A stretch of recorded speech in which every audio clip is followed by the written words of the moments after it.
नमस्कार दोस्तों, स्वागत है आपका अपने चैनल प्रभात तिवारी स्टडी आईक्यू पे। दोस्तों आज हम आपके लिए लाए हैं पॉलिटी का एक महत्वपूर्ण टॉपिक है दोस्तों, जिसका नाम है मौलिक अधिकार, फंडामेंटल राइट्स का ये टॉपिक लाया है दोस्तों। इस वीडियो में मैं आपके 25 क्वेश्चन कवर करूँगा दोस्तों विद एक्स्ट्रा फैक्ट। कुल मिला के दोस्तों कहने के ये 25 क्वेश्चन हैं। इस वीडियो को देखने के बाद दोस्तों आपका पूरा मौलिक अधिकार का कॉन्सेप्ट तैयार हो जाएगा। तो जो लोग हमारे चैनल पर नए हैं प्लीज़ चैनल को सब्सक्राइब कर दीजिएगा और बेल आइकन को जरूर प्रेस कर दीजिएगा, जिससे आने वाली हर वीडियो का नोटिफिकेशन आप तक समय समय तक पहुंचता रहे। तो चलिए हम वीडियो को शुरू करते हैं। दोस्तों हम वीडियो में शुरू करने से पहले थोड़ी सी हम मौलिक अधिकार के बारे में आपको जानकारी दे देते हैं कि हमारा मौलिक अधिकार है क्या, किस आर्टिकल से किस आर्टिकल तक है। तो बात करते हैं दोस्तों मौलिक अधिकार की।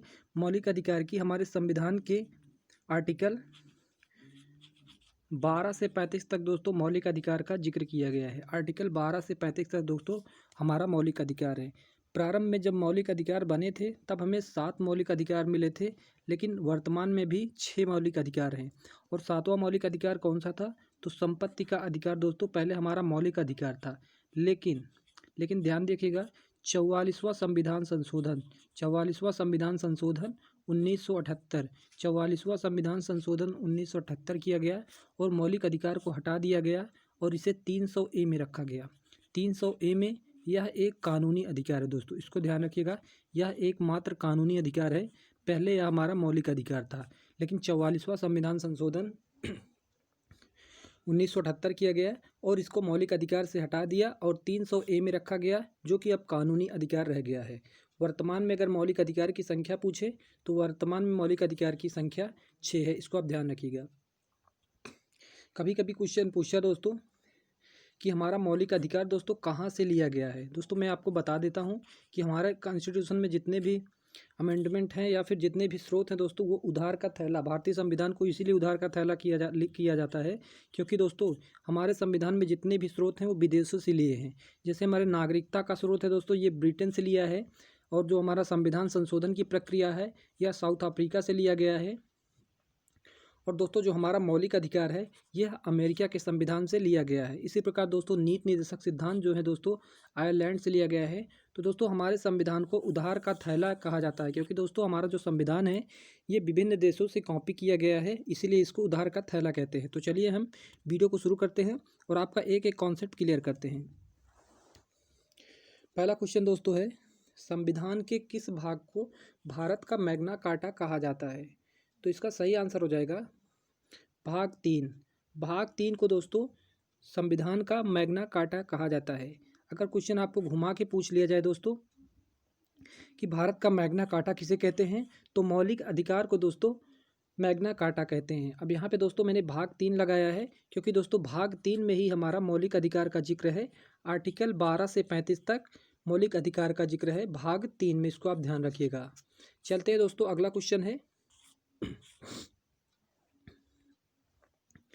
क्वेश्चन नंबर 2, संविधान का भाग 3 किससे संबंधित है? तो मैंने आपको ऊपर अभी बताया है संविधान का भाग 3 हमारा मौलिक अधिकार से संबंधित है। ऑप्शन नंबर 3 बिल्कुल सही हो जाएगा। संविधान का भाग 3 मौलिक अधिकार से संबंधित है। क्वेश्चन नंबर 3 दोस्तों देखिएगा, संविधान में मौलिक अधिकारों से संबंधित किस आर्टिकल में वर्णन किया गया है? तो आपको बताना है कि जो संविधान में मौलिक अधिकारों का आर्टिकल है वो किस आर्टिकल से किस आर्टिकल तक है। तो दोस्तों मैं आपको बता देना चाहता हूँ, आर्टिकल 1 से 4 में राज्य के बारे में बताया गया है दोस्तों। राज्य के बारे में आर्टिकल 1 से 4 तक है। और दोस्तों हमारा 12 से 35 दोस्तों मौलिक अधिकार को बताता है। तो इसका सही आंसर हो जाएगा दोस्तों 12 से 35। और दोस्तों बात करते हैं 36 से 51। 36 से 51 में दोस्तों हमारा DPSP यानी नीति निर्देशक सिद्धांत को वर्णन किया गया है। DPSP का फुल फॉर्म होता है दोस्तों डायरेक्टिव प्रिंसिपल। तो हमारा जो अभी के लिए क्वेश्चन दोस्तों ये है कि हमारा संविधान में मौलिक अधिकार का वर्णन किस आर्टिकल में है? तो आर्टिकल 12 से 35 तक हमारा मौलिक अधिकार का वर्णन है। क्वेश्चन नंबर 4, भारतीय संविधान में कुल कितने मौलिक अधिकार हैं? तो भारतीय संविधान में कुल मिलाकर वर्तमान में भी 6 मौलिक अधिकार हैं। मैंने आपको बताया है 44वां संविधान संशोधन 1978 में एक अधिकार हटा दिया गया, इसलिए अभी हमारे पास कुल मिलाकर 6 अधिकार हैं। तो वर्तमान में भारतीय संविधान में 6 अधिकार हैं। क्वेश्चन नंबर 5 देखिएगा दोस्तों, भारतीय संविधान द्वारा भारतीय नागरिकों को मूल रूप से कुल कितने अधिकार प्रदान किए गए थे? तो जब हमारा संविधान बना था दोस्तों, तब कुल मिलाकर नागरिकों को कुल कितने मौलिक अधिकार प्राप्त किए गए थे? तो कुल मिलाकर पहले 7 मौलिक अधिकार थे, एक अधिकार को हटा दिया गया और वह अब संपत्ति का अधिकार, कानूनी अधिकार रह गया है। इसको आप ध्यान रखिएगा, जिसका वर्णन दोस्तों आर्टिकल 300A में है। इसको आप ध्यान रखिएगा, काफ़ी इंपॉर्टेंट क्वेश्चन दोस्तों। काफ़ी बार ये क्वेश्चन बनता है कि 44वें संविधान संशोधन में क्या हुआ था। तो 44वां संविधान संशोधन 1978 में संपत्ति के अधिकार को दोस्तों हटा दिया गया था। दोस्तों मैंने इस क्वेश्चन को आपको 3-4 बार इसलिए बताया है क्योंकि ये दोस्तों काफ़ी बार पूछता है कि 44वां संविधान संशोधन कब हुआ था, या फिर 44वां संविधान संशोधन किससे संबंधित है। क्वेश्चन नंबर 6 देखिएगा दोस्तों, भारतीय संविधान में मौलिक अधिकार किस देश के संविधान से लिया गया है? मैंने ऊपर अभी आपको बताया था, भारतीय संविधान को उधार का थैला कहते हैं। उधार का थैला कहते हैं दोस्तों। यहाँ पर विभिन्न स्रोत जो हैं वो कई देशों से लिए गए हैं। तो जो मौलिक अधिकार है ये कहाँ से लिया गया है पूछा है, तो मौलिक अधिकार दोस्तों हमारा अमेरिका से लिया गया है। अब यहाँ पे दोस्तों आया है इंग्लैंड। इंग्लैंड से क्या लिया गया है दोस्तों? इंग्लैंड से एकल नागरिकता। एकल नागरिकता दोस्तों इंग्लैंड से लिया गया है। अमेरिका से दोस्तों मौलिक अधिकार लिया गया है, मौलिक अधिकार लिया गया है। और दोस्तों जर्मनी से दोस्तों हमारा लिया है आपातकाल का सिद्धांत। आपातकाल का सिद्धांत लिया गया है दोस्तों हमारा जर्मनी के संविधान से। तो इसको आप ध्यान रखिएगा।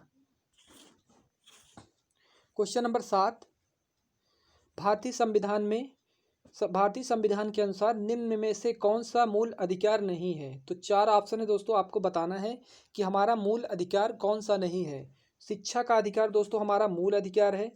सूचना का अधिकार दोस्तों इसको देखिएगा, भाषण का अधिकार हमारा मूल अधिकार है। जीवन जीने का अधिकार दोस्तों हमारा मूल अधिकार है। और यहाँ पे एक बच जाता है दोस्तों हमारा सूचना का अधिकार। सूचना का अधिकार दोस्तों हमारा मौलिक अधिकार नहीं है, इसको संविधान संशोधन करके जोड़ा गया है। तो ये ऑप्शन बी बिल्कुल सही हो जाएगा। सूचना का अधिकार दोस्तों हमारा मौलिक अधिकार नहीं है।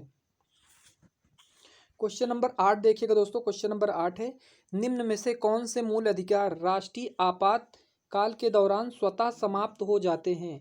कहने का मतलब ये दोस्तों, जब हमारी नेशनल इमरजेंसी लगती है, नेशनल इमरजेंसी का मतलब दोस्तों ये होता है कि जब भी राष्ट्रपति शासन लगता है तो कौन से अधिकार हैं जो स्वतः नहीं समाप्त होते हैं। दोस्तों हमारे सभी अधिकार समाप्त हो जाते हैं नेशनल इमरजेंसी लगने के समय, लेकिन हमारे 2 अधिकार ऐसे हैं जो नेशनल इमरजेंसी के वक्त भी नहीं समाप्त होते। वो कौन कौन से हैं? तो दोस्तों ऑप्शन नंबर 3 बिल्कुल सही हो जाएगा, आर्टिकल 20 और 21। 20 और 21 दोस्तों राष्ट्रपति शासन लगता है तब भी हमारा 20 और 21 नहीं समाप्त होता है। अब बात करते हैं दोस्तों आर्टिकल 20 में क्या लिखा है। आर्टिकल 20 में लिखा है दोस्तों दोष सिद्धि का अधिकार। दोष सिद्धि का अधिकार है दोस्तों आर्टिकल 20 में। और दोस्तों 21 में क्या है? 21 में है दोस्तों जीवन जीने का अधिकार। जीवन जीने का अधिकार दोस्तों हमारा आर्टिकल 21 है, इसको दोस्तों हमसे कोई नहीं छीन सकता। और दोस्तों हमारा दोष सिद्धि का अधिकार दोस्तों कोई नहीं छीन सकता। अगर राष्ट्रपति शासन लगा है तब भी हमें दोष सिद्धि का अधिकार कोई भी नहीं छीन सकता। इसको आप ध्यान रखिएगा। चलते दोस्तों क्वेश्चन नंबर 9 है दोस्तों, संविधान में उद्घोषित मौलिक अधिकारों में संशोधन किया जा सकता है। तो यहाँ पे दोस्तों पूछा गया है संविधान में जो उद्घोषित मौलिक अधिकार आपको दिए हैं इसमें संशोधन कौन कर सकता है? तो इसका सही आंसर हो जाएगा दोस्तों संसद द्वारा। मौलिक अधिकार में संशोधन कौन कर सकता है? तो संसद द्वारा दोस्तों मौलिक अधिकार में संशोधन किया जा सकता है। क्वेश्चन नंबर 10 देखिएगा दोस्तों, मौलिक अधिकारों को लागू करने का दायित्व किस पर है? तो मौलिक अधिकारों को दायित्व दोस्तों हमारा उच्चतम न्यायालय और उच्च न्यायालय को मौलिक अधिकारों को लागू करने का दायित्व है। तो ऑप्शन नंबर 4 बिल्कुल सही हो जाएगा, उपयुक्त दोनों, ए और बी दोनों। अब बात करते हैं दोस्तों यहाँ पे आया है उच्चतम न्यायालय और यहाँ पे आया है उच्च न्यायालय। तो दोस्तों आप उच्चतम न्यायालय में आर्टिकल 32 के तहत दोस्तों आप उच्चतम न्यायालय यानी सुप्रीम कोर्ट जा सकते हैं आपके मौलिक अधिकार का अगर हनन होता है। और आर्टिकल 226 के तहत दोस्तों आप हाई कोर्ट जा सकते हैं यदि आपका केंद्र सरकार या भी कोई राज्य सरकार आपके मौलिक अधिकारों का हनन करता है। तो इन 2 आर्टिकल के तहत आप सुप्रीम कोर्ट और हाई कोर्ट का दरवाज़ा खटखटा सकते हैं। चलते हैं दोस्तों, क्वेश्चन नंबर अगला है हमारा। अगला क्वेश्चन देखते हैं दोस्तों। अगले क्वेश्चन पे चलते हैं दोस्तों। क्वेश्चन नंबर 11 है, मौलिक अधिकारों का निलंबन कौन कर सकता है। तो 4 ऑप्शन दिए हैं दोस्तों, आपको कमेंट करके इसको हमें आंसर बताना है। जितने भी लोग देख रहे हैं कि मौलिक अधिकारों का निलंबन कौन कर सकता है। 4 ऑप्शन है, राष्ट्रपति, प्रधानमंत्री, मुख्य न्यायाधीश और संसद। इन 4 ऑप्शन को आपको दिए हैं दोस्तों, प्लीज़ कमेंट करके इसका हमें आंसर बताइएगा, मैं आपको इसका आंसर नहीं बताऊँगा। चलते हैं दोस्तों क्वेश्चन नंबर अगला। क्वेश्चन नंबर 12, समानता का अधिकार कौन से आर्टिकल में दिया गया है। तो समानता का अधिकार दोस्तों यहाँ पूछा है कि समानता का अधिकार हमारे कौन सा आर्टिकल दिखाता है। तो हमारा आर्टिकल 14 से 18 दोस्तों हमारा समानता का अधिकार दिखाता है। और समानता के अधिकार में दोस्तों हमारे 4 अधिकार हैं। कौन कौन से वो 4 अधिकार हैं दोस्तों। हमारा 14 आर्टिकल क्या कहता है, विधि के समक्ष समानता, विधि के समक्ष सभी समान होंगे। यानी जो हमारा कानून बना है उसके समक्ष सभी समान हो, चाहे वो राष्ट्रपति हो, चाहे प्रधानमंत्री हो, या फिर सर्वोच्च न्यायालय का मुख्य न्यायाधीश हो, या फिर कोई आम नागरिक हो। विधि के समक्ष सभी को समान न्याय मिलेगा। आर्टिकल 15 क्या कहता है दोस्तों। आर्टिकल 15 कहता है दोस्तों, छुआछूत, जात पात का भेदभाव दोस्तों मना करता है। दोस्तों आर्टिकल 15 जात पात छुआछूत का भेदभाव को मना करता है आर्टिकल 15। और आर्टिकल 16 क्या कहता है दोस्तों। आर्टिकल 16 कहता है कि जितने भी सरकारी कर्मचारी या सरकारी नौकरियां होंगे दोस्तों उनमें सभी को समान अवसर मिलेगा, उनमें सभी को समान अवसर मिलेगा, किसी प्रकार का भेदभाव नहीं होगा दोस्तों सरकारी नौकरियों में। तो आर्टिकल 16 हमारा विभिन्न प्रकार की सरकारी नौकरियों में समानता को दिखाता है। आर्टिकल 17 क्या कहता है दोस्तों। आर्टिकल 17 कहता है दोस्तों, अस्पृश्यता का अंत, अस्पृश्यता का अंत। कई लोग दोस्तों अस्पृश्यता नहीं समझ रहे होंगे। अस्पृश्यता का मतलब होता है दोस्तों छुआछूत, छुआछूत का अंत। छुआछूत का अंत किस आर्टिकल में दोस्तों। आर्टिकल 17 हमारा दिखाता है छुआछूत का अंत। और दोस्तों हमारा समानता में एक बच जाता है आर्टिकल 18। आर्टिकल 18 करता है दोस्तों उपाधियों का अंत, उपाधियों का अंत। यानी उपाधि क्या होता है दोस्तों। पहले दोस्तों ब्रिटिश का एक रूल था कि जिस किसी को लड़ाना होता तो उनको बड़ी बड़ी उपाधियां दे दी जाती थी, जिसके कारण दोस्तों भारत ने ये निर्णय लिया कि अब उपाधियां कोई भी विदेशी भारत को नहीं दे सकता। अगर कोई भी उपाधि धारण करनी है, कोई भी उपाधि आपको लेनी है, तो सबसे पहले आपको राष्ट्रपति से परमिशन लेना होगा कि आप उस उपाधि को धारण कर सकते हैं नहीं। तो उपाधियों का अंत आर्टिकल हमारा 18 दिखाता है। तो यहाँ पे क्वेश्चन आया दोस्तों, समानता का अधिकार कौन से अनुच्छेद में दिया गया है। तो समानता का अधिकार हमारा 14 से 18 आर्टिकल में दिया गया है। यहाँ पे नीचे आया है दोस्तों 19 से 22। 19 से 22 में दोस्तों हमारा है 19 से 22 में हमारा स्वतंत्रता का अधिकार है दोस्तों। स्वतंत्रता का अधिकार, स्वतंत्रता का अधिकार दोस्तों 19 से 22 में है। और 23 से 24 आर्टिकल दोस्तों जो है हमारा शोषण के विरुद्ध अधिकार, शोषण के विरुद्ध अधिकार दोस्तों हमारा आर्टिकल 23-24 दिखाता है दोस्तों शोषण के विरुद्ध अधिकार। तो दोस्तों उम्मीद है ये टॉपिक आपको समझ में आया होगा। समानता का अधिकार पूछा है तो समानता का अधिकार हमारा 14 से 18 हो जाएगा। चलते हैं दोस्तों अगले क्वेश्चन पे।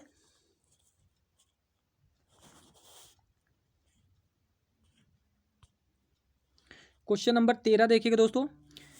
आर्टिकल 23 से 24 नागरिकों को किस प्रकार के अधिकार को वर्णन करता है। तो यहाँ पे पूछा है जो आर्टिकल 23 और 24 है ये किस प्रकार के अधिकार को हमें देता है। तो दोस्तों हमारा जो 23-24 है ये हमारा शोषण के विरुद्ध अधिकार है। मैंने आपको ऊपर बताया था शोषण के विरुद्ध अधिकार दोस्तों। आर्टिकल 23 क्या कहता है दोस्तों। 23 कहता है कि आप किसी को जबरदस्ती काम नहीं करा सकते, किसी भी व्यक्ति को आप जबरन बेच नहीं सकते हैं दोस्तों। ये आर्टिकल हमारा 23 कहता है कि आप किसी भी व्यक्ति को जबरन काम नहीं करा सकते, किसी भी व्यक्ति महिला पुरुष की दोस्तों आप बिक्री नहीं कर सकते, खरीद फरोख्त नहीं करते हैं। ये आर्टिकल हमारा 23 कहता है। आर्टिकल 24 क्या कहता है दोस्तों। आर्टिकल 24 कहता है दोस्तों कि 16 वर्ष से कम आयु के बच्चों को आप 16 वर्ष से कम आयु के बच्चों को दोस्तों आप रोजगार रोजगार का मतलब ये दोस्तों आप उनसे भारी भरकम काम नहीं करा सकते हैं, उनको रोजगार नहीं करा सकते हैं दोस्तों। 16 वर्ष से कम आयु के बच्चों को दोस्तों आप लेबर का काम नहीं करा सकते दोस्तों, इसको ध्यान रखिएगा। कारखानों में आप 16 वर्ष से कम बच्चों को काम नहीं करा सकते हैं, इसको ध्यान रखिएगा। आर्टिकल 24 हमारा बाल श्रम से संबंधित है। चलते दोस्तों अगले क्वेश्चन पे। क्वेश्चन नंबर 14 देखिएगा। क्वेश्चन नंबर 14 है, भारतीय संविधान के निम्नलिखित अनुच्छेदों में से कौन सा विधायन सत्ता पर पूर्ण नियंत्रण करता है। ये क्वेश्चन दोस्तों काफ़ी इंपॉर्टेंट है। यहाँ पे शब्दों का हेर फेर है दोस्तों, क्योंकि दोस्तों यहाँ पे विधायन सत्ता दे दिया गया है और ये क्वेश्चन आया है यूपी पीसीएस में क्वेश्चन पूछा गया है। तो विधायन सत्ता का पूर्ण नियंत्रण दोस्तों वही हमारा समानता का जो दोस्तों अधिकार होता है। विधायन सत्ता मतलब समानता पर कौन पूर्ण नियंत्रण करता है, तो हमारा आर्टिकल 14 दोस्तों हमारा विधायन सत्ता पूर्ण नियंत्रण करता है, तो आर्टिकल 14 हो जाएगा। क्वेश्चन नंबर 15, भारतीय संविधान में नौकरियों का समान अवसर कहाँ पर प्रदान किया जाता है। तो मैंने बताया था दोस्तों आर्टिकल 16 में दोस्तों नौकरियों का समान अवसर प्रदान किया जाता है। मैंने आपको एक एक आर्टिकल के बारे में बताया था। आर्टिकल 18 क्या कहता है, उपाधियों का अंत। आर्टिकल 19 क्या कहता है दोस्तों, स्वतंत्रता का अधिकार, बोलने की स्वतंत्रता। आर्टिकल 14 क्या कहता है दोस्तों, समानता यानी विधि के समक्ष समानता का अधिकार। तो आर्टिकल 16 हमारा दोस्तों नौकरियों का समान अवसर। क्वेश्चन नंबर 16 देखिएगा दोस्तों, अनुच्छेद 19 कितने प्रकार की स्वतंत्रता प्रदान करता है। तो दोस्तों आर्टिकल 19 दोस्तों हमारा 6 प्रकार की स्वतंत्रता का प्रावधान करता है। क्वेश्चन नंबर 17, भारत के संविधान को निम्नलिखित में से कौन सा अनुच्छेद प्रेस की स्वतंत्रता देता है।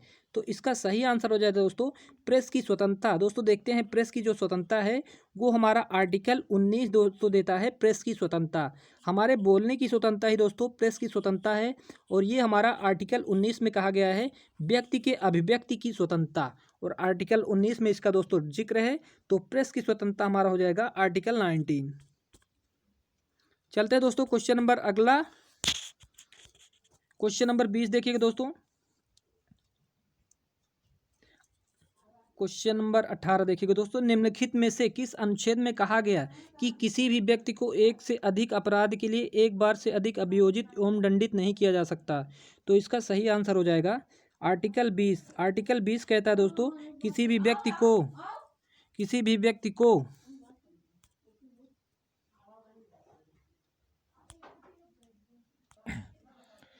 चलते हैं दोस्तों क्वेश्चन नंबर 19 है, 86वें संविधानिक संशोधन अधिनियम द्वारा शिक्षा का अधिकार मौलिक अधिकार में कब शामिल किया गया।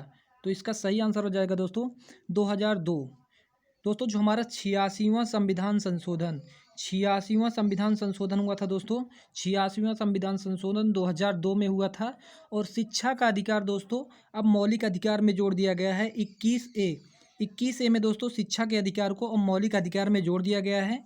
पहले हमारा शिक्षा का अधिकार मौलिक अधिकार नहीं था, ये नीति निषेध सिद्धांत में था, लेकिन अभी दोस्तों शिक्षा का अधिकार हमारा मौलिक अधिकार में जोड़ दिया गया है। चलते हैं क्वेश्चन नंबर 20 पे, भारतीय संविधान का कौन सा अनुच्छेद व्यक्ति के विदेश यात्रा के अधिकार को संरक्षण प्रदान करता है।